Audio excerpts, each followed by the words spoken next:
indeed, whatever mix of biology or socialization, we're not different from men, and the differences are fascinating. In ancient Greece, the men were public and women were private. That was the way they put it to themselves. But in fact, what it meant was that men were higher than women were.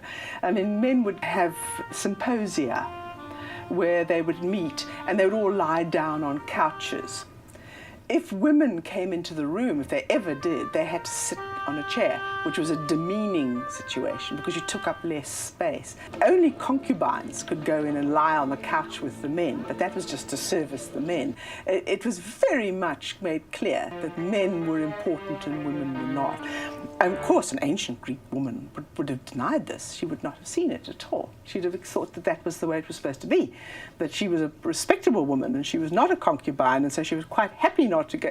And she would have probably thought, I don't want to go and sit with the men anyway. I've got nothing in common with them. Men had a different life. Men lived out there. Men were at work.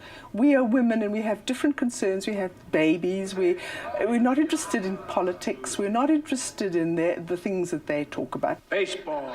For most of human history, women have been excluded from the public world of men. A dining room in the ancient world was called an androne, which means of the men. Gradually, starting about the 1st century AD, women began to be figures who were thought to have a civilizing role.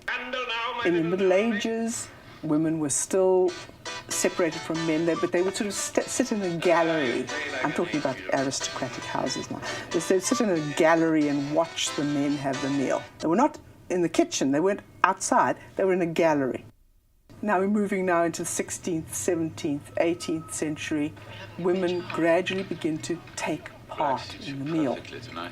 And then you had something which is called promiscuous seating, which was people would have a man and a woman and a man and a woman and a man and a woman at the table. Until very, very recently, it was impossible to imagine a dinner party where you didn't have man, woman, man, woman, man, woman. This has taken hundreds of years to get to this point, and men found it hard. In England, for instance, you used to have you still do have it in some places, men would stay at the table and the women would leave at the end of the meal, and leave the men in the room by themselves, and the women would go and sit out in the next room, and the men would sit there and drink, and then the women would send in coffee, and the men had to then join the ladies.